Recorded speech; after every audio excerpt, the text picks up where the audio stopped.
한창 젊은 날에는 내가 한 대로 다 돌려받고 열심히 살면 그만한 보람이 없다고 생각하면서 살았던 것 같아요. 그런데 결혼도 하고 자식도 낳아보니 그게 그렇게 뜻대로만 되는 건 아니라는 것을 알게 되었답니다.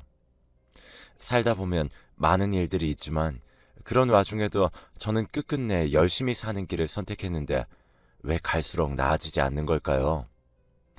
저는 20대 중반에 결혼했고 당시에는 전혀 늦지도 빠르지도 않은 딱 중간에 속하는 나이였어요. 주변 친구들은 네가 그렇게 빨리 결혼할 줄은 몰랐다. 좀 더 있다가 할 줄 알았다며 의외라고 하긴 했지만요. 그래도 어차피 이런 건 남들이 정해주는 게 아니고 내 인생은 내가 사는 거니까 저는 저대로 결정했고 진행했어요. 남편은 저보다 8살 위였는데 정말 멋있고 어른처럼 느껴지는 그런 사람이었습니다. 참 남자답다는 인상을 받기도 했고 볼 때마다 만족스러운 부분들이 많았기에 결혼을 결심하게 되었죠. 그런데 결혼해서 신혼 무렵에 애가 일찍 생기긴 했는데 그렇다 보니 저도 초반에 입덧을 하고 무척 힘든 나날을 보냈거든요. 그 무렵쯤부터 남편이 집에도 잘 안 들어오고 맨날 회식이네 야근이네 하며 집에 거의 없는 거예요.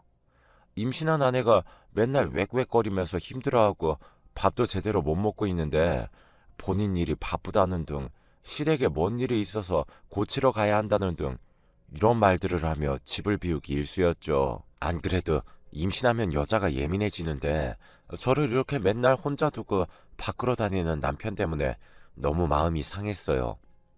저는 엄마가 안 계시기 때문에 이럴 때 누가 도와줄 사람도 없고 그냥 오롯이 혼자 집에서 외로운 시간들을 보낼 뿐이었어요. 남편은 제가 아무리 붙잡고 흔들어대도 대꾸도 하지 않고 잠만 잘 뿐이었고 절 완전히 무시하고 있다는 게 느껴졌어요. 그러던 와중에 정말 너무 화가 나 참을 수 없는 일이 벌어졌는데요. 사실 남자가 이렇게 밖으로 돌면 뻔하다지만 역시나 제 남편도 그 비슷한 일을 하고 있었더군요. 임신한 아내를 두고 매일 그렇게 회식 핑계를 대며 총각 친구들과 밖에 어울려 다니면서 술집을 다니고 바람도 마음껏 피워대고 있었던 거예요. 이 사실도 제가 어떻게 알게 되었냐면 똑같이 고주망태가 된 웬 친구를 같이 집에 데리고 들어왔던 날 때문이에요. 새벽녘에 문이 부서져라 발로 차대는 바람에 어쩔 수 없이 열어주었는데 혼자가 아니라 둘이 들어온 거예요. 그 친구는 같이 남편과 들어와서는 아가씨를 부르라는 등 이상한 헛소리를 해대고 있더군요. 완전 정신이 나간 채로 둘 다 현관 앞에 널브러져 있는데 저는 도저히 마음을 제대로 가눌 수가 없었어요. 당장 남편 옷을 뒤져보니 여기저기 술집에서 나온 듯한 영수증이 들어있고 말도 안 되는 금액들이 찍혀 있더라고요. 결국 임신 막달이 다 되어가는 임산부는 그 새벽에 잠도 못 자고 결혼한 한 친구에게 전화해서 울며 하소연을 했어요. 친구 말로는 자기가 볼 땐 술집에 가서 엄한 일을 하고 온 것 같다며 제대로 야단치라고 하더군요. 이건 굳이 친구 입으로 듣지 않고도 제가 생각하기에도 충분히 그렇게 보이는 일이라 남편이 일어나는 순간 저는 붙들고 따지게 되었는데요. 적반하장도 유분수지라는 말이 왜 있는지 알 것 같더라고요.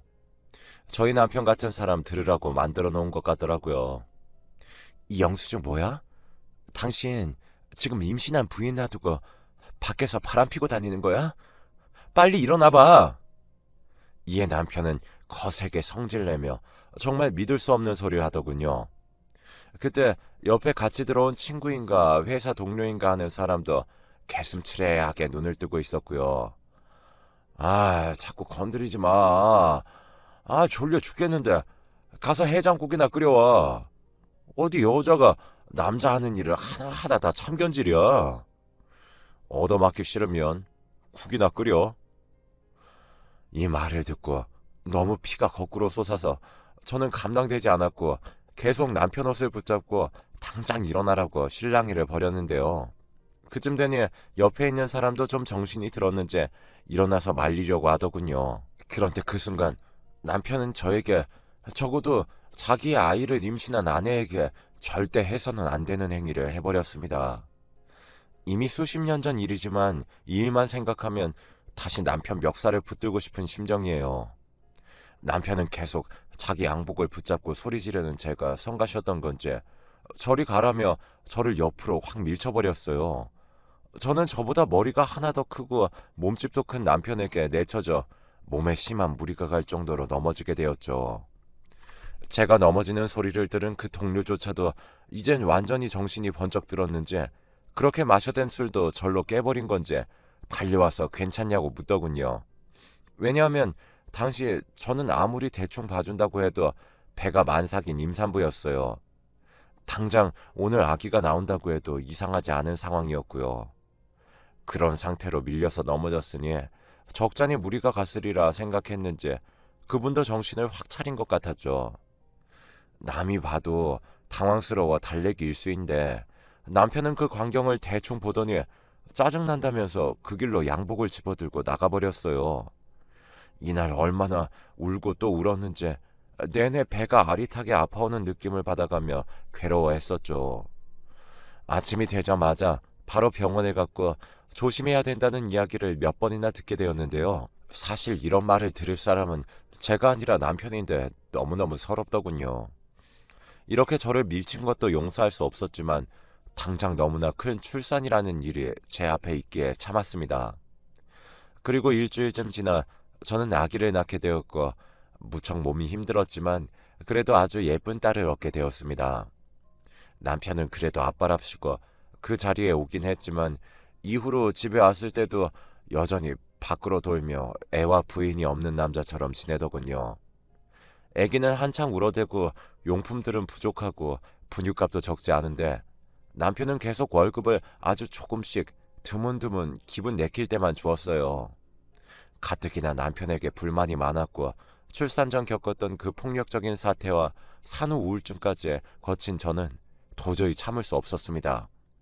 남편에게 따져보고 그래도 이런 상황이 받아들여지지 않는다면 이혼을 하겠다고 마음먹었는데요. 남편은 오랜만에 들어와서는 아기를 좀 만져보더니 진지하게 대화 좀 하자는 저를 또 귀찮다며 저리 가라고 하더라고요.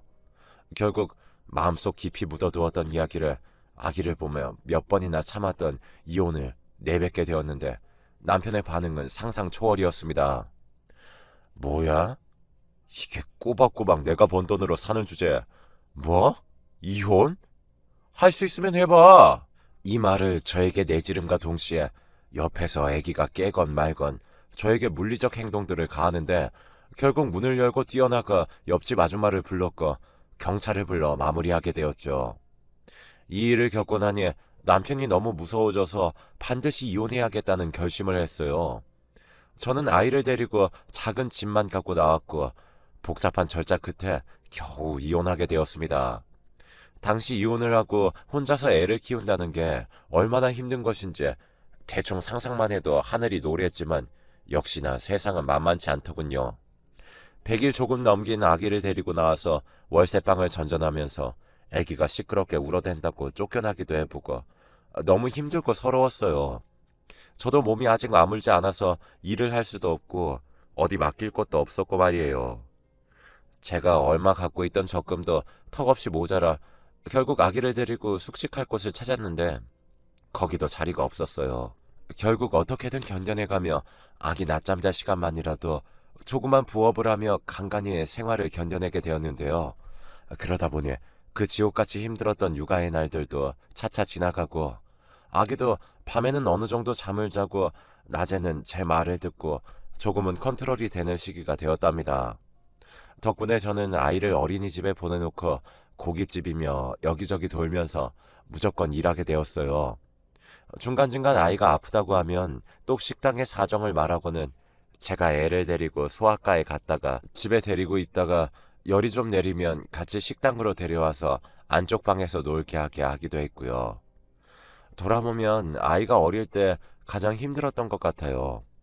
좋게 봐주시던 차장님도 애를 데리고 오는 날들이 빈번해지고 제가 자꾸 애 신경 쓰느라 일에 집중을 못하니 얼마 안가 그만두라고 하시더군요. 정말 이때는 맨날 울면서 출퇴근길 다녔던 것 같아요. 간신히 아이를 어린이집에 맡기고 거기서 연락이 안 오는 날에는 안심하며 퇴근을 했고요. 식당으로 전화가 걸려와서 절 찾으면 그땐 그렇게 절망스러울 수가 없었어요. 그래도 나 하나만 보고 있는 아이고 내가 목숨 걸고 낳은 아이니 모든 우선순위가 바뀔 수밖에 없었고요. 나중에 점점 아이가 크고 학교에 가게 되니 그쯤 되니 말귀도 통하고 자기가 할 수 있는 일은 제법 할 때라 그렇게 어렵진 않았답니다. 그러면서 저는 여전히 식당을 돌면서 돈을 받게 되었는데 이제 애가 좀 커서 살만하니 저에게 또 이상한 사람들이 들러붙더군요. 젊은 나이에 이혼하고 아이를 혼자 키우고 있다는 것을 초반에 오픈했는데 그 부분을 안쓰럽게 여겨주는 사람도 있었지만 나쁜 마음을 갖고 있는 사람들도 무척 많이 보였어요. 그런 일들을 몇 번이나 겪다 보니 저는 쉽게 저에게 느껴지는 호의에 대해 무조건 의심하는 습관이 생기게 되었답니다.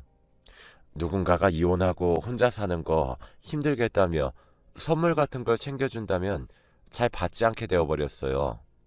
한번 받았다가 아주 호되게 당한 적이 있는데 이때 아이가 아마 초등학교 3학년쯤 되었을 때일 거예요.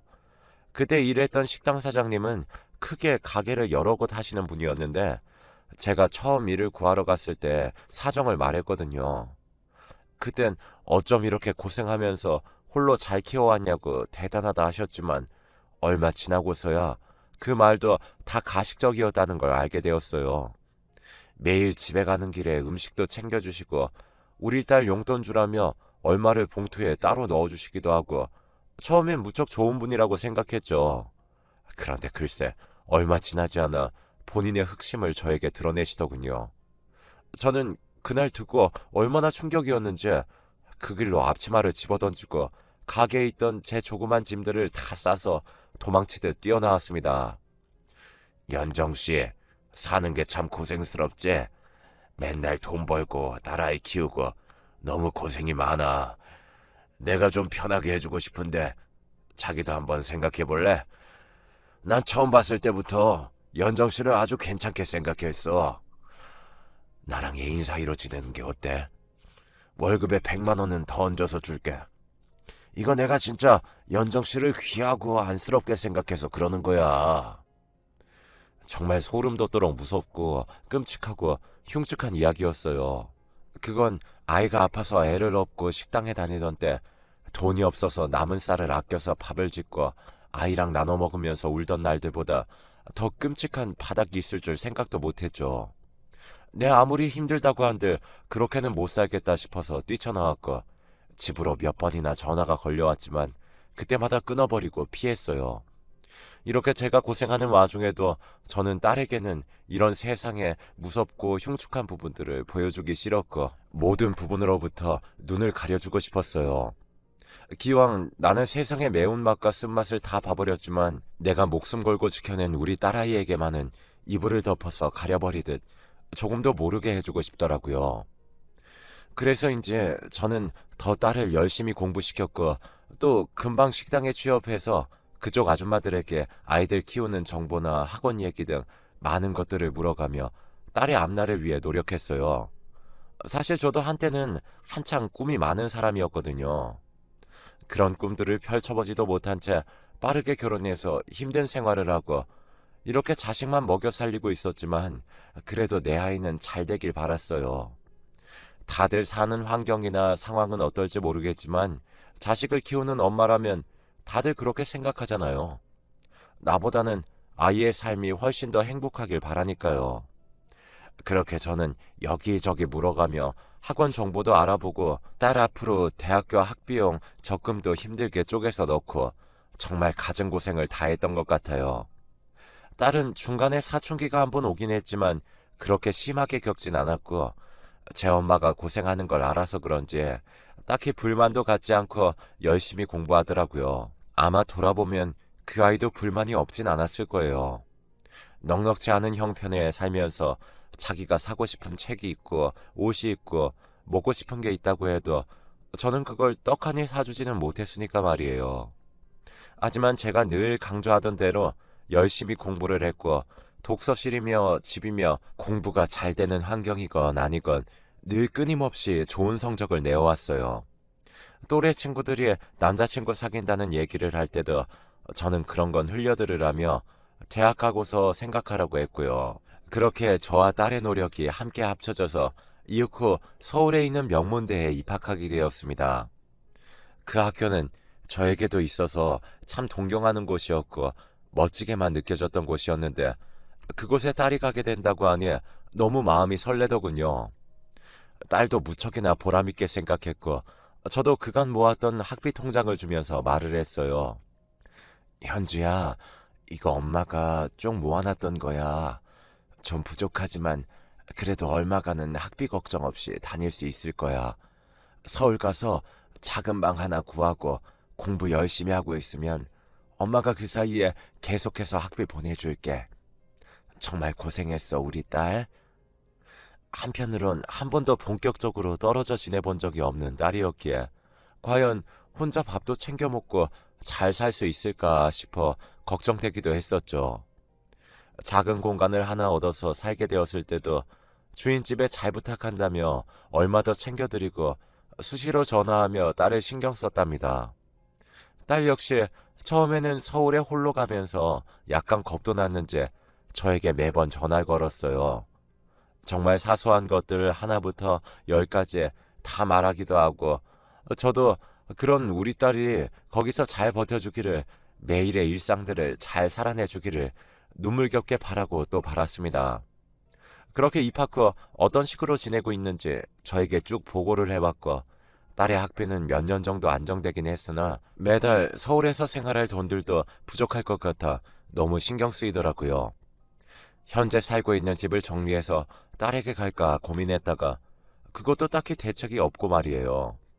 그나마 지금 일하고 있는 식당이 그럭저럭 저에게 좋은 환경이었기 때문에 이걸 접고 서울로 올라가 제가 어떻게 돈을 충당할 수 있을지 잘 몰랐어요.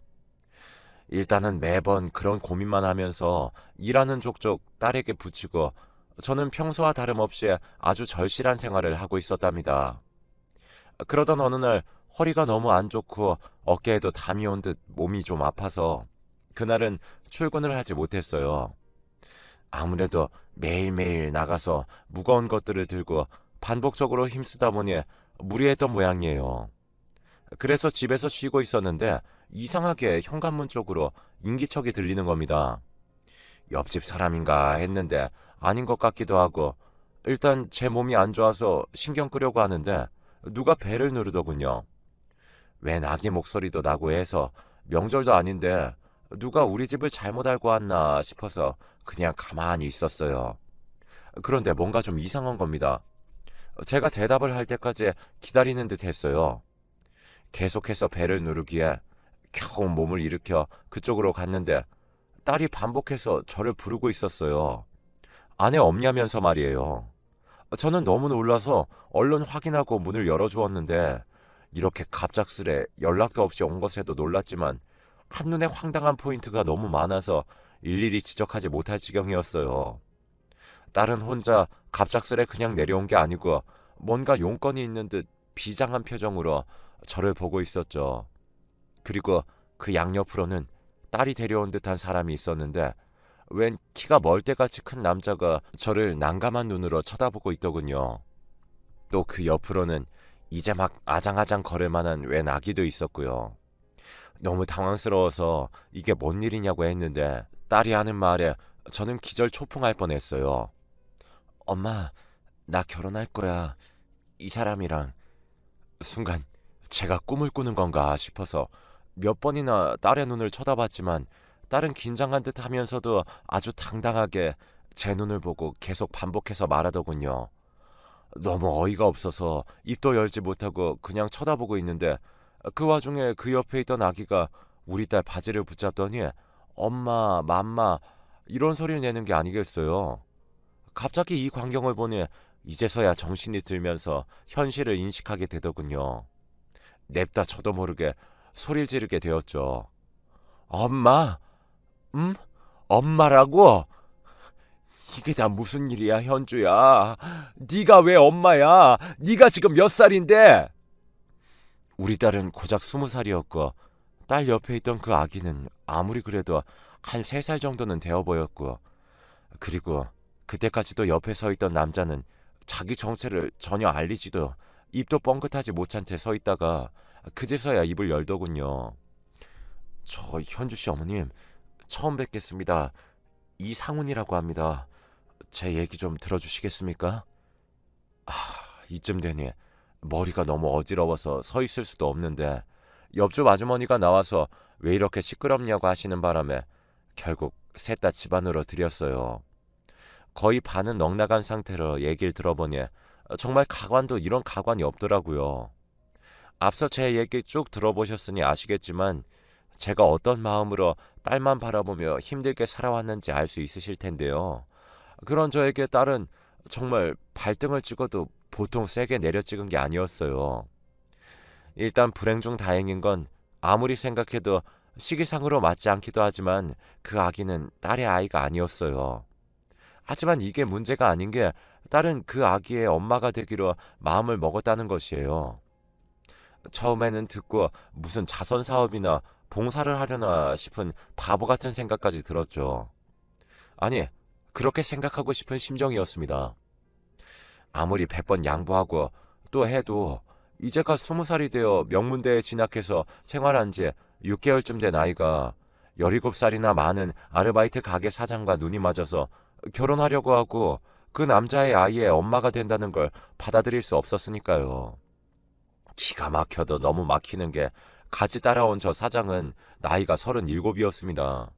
게다가 이혼한 여자 사이에서 저 3살짜리 아들을 홀로 맡아서 키우고 있었고 작은 카페를 운영하고 있다고 하더군요.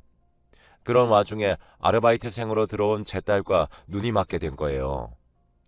알만한 거 다 아는 어른이 불과 몇 년 전만 해도 미성년자였을 아이에게 연심을 품어 동거를 시작하다뇨.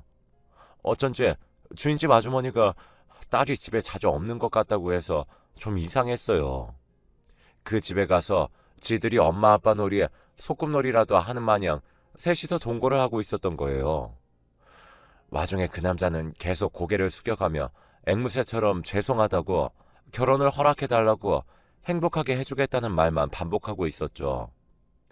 제 막내 동생 뻘쯤 될 법한 나이가 되어서는 조카 버린 아이를 재혼처로 맡겠다니 진짜 눈이 뒤집어지고 욕지기가 쏟아지더군요. 내 딸을 내가 어떻게 키웠는데 자기도 자기 자식 중한 거 알아서 그렇게 끼고 키우고 있으면서 어떻게 이럴 수가 있나요? 그저 서울 가서 그 좋은 학교에서 좋은 수업 받고 나날이 성장하고 있다고 믿었던 우리 딸. 진짜 내 뒤통수를 때려도 유분수지. 이날 정말 골이 다 아프고 절절히 울려서 도무지 견딜 수 없었어요. 반복해서 계속 결혼 허락해달라는 그 남자가 너무 꼴보기 싫어 그만 분노의 따기를 날려버렸죠. 솔직히 누가 부모라고 해도 그렇지 않겠어요. 알 거 다 알고 사회에서 할 거 다 해보고 가정까지 이뤘던 남자가 아무것도 모르는 여자를 깨어낸 거 아니에요. 더 죽을 맛인 건 딸이 이 일로 완전히 저에게 돌아섰고 완벽하게 대립구조에 들어갔다는 거예요. 엄마, 지금 우리 오빠 때린 거야? 어떻게 엄마가 이럴 수가 있어? 우리 오빠 불쌍한 사람이란 말이야. 진짜 불쌍한 사람이 지 엄마인지도 모르고 자기 오빠를 감싸안고 팔짝팔짝 뛰어대는 딸은 그 길로 자기네 그 오빠를 데리고 자기를 엄마라고 부르는 그 아기를 들쳐안고는 제 앞에서 사라져버렸습니다. 그러면서 가는 길에 바로 장문의 문자를 보내왔더군요. 그걸 아무리 다시 봐봐도 답이 안 나오고 요즘에 저는 정말 죽지 못해 사는 심정입니다. 엄마, 나는 그간 엄마가 바라는 대로 쭉 살아왔어. 내 인생은 엄마가 날 낳아준 거지 내 인생까지 조종하려고 낳은 건 아니잖아. 나도 내 삶 살고 싶어. 이미 상훈 오빠랑 혼인신고도 했고 라유리는 내 아들이야. 공부도 지긋지긋하고 다 때려치고 이렇게 셋이서 행복하게 살 거야. 엄마도 축복해주지 않는다면 나는 엄마랑 안 보고 살 생각이야. 이런 말에 저는 어떻게 반응해야 하는 걸까요? 내가 자기를 어떻게 키웠는데 이런 촌스러운 말을 제가 하고 있게 될지도 상상도 못했어요. 내가 입 주변에 피가 맺히도록 이를 악물고 부들부들 떨어가며 키워왔는데 차라리 속도 위반해서 멀쩡한 또래 남자아이를 데려온다고 해도 속이 끓었을 텐데 말이에요. 이제 막 고등학교 졸업해서 성인이 된 지 얼마 안 된 애가 남이 낳은 자식을 키우며 지보다 나이도 삼천벌로 많은 남자와 결혼해서 평생을 시중 들고 살겠다며 와중에 모르는 번호로 문자가 왔길래 봤더니 그 남자놈이 연락을 해서는 자꾸 허락해달라, 조만간 또 찾아뵙겠다며 잘도 어머님 어머님 소리를 하고 있더라고요. 진짜 뒤통수에서 뭔가 줄이 툭 끊기는 듯한 아주 역겨운 감정이 밀려와서 견딜 수가 없을 지경이에요. 너무 속이 끓고 답이 안 나와서 며칠 출근도 못하고 알아 누워 있어요. 내 마음 같아선 당장 딸을 빼내오고 싶지만 딸의 생각이 너무 강한지라 그럴 수도 없고, 그렇다고 딸이 저 모양으로 살고 있는 것을 곧 죽어도 응원은 못 해주겠는데 말이에요.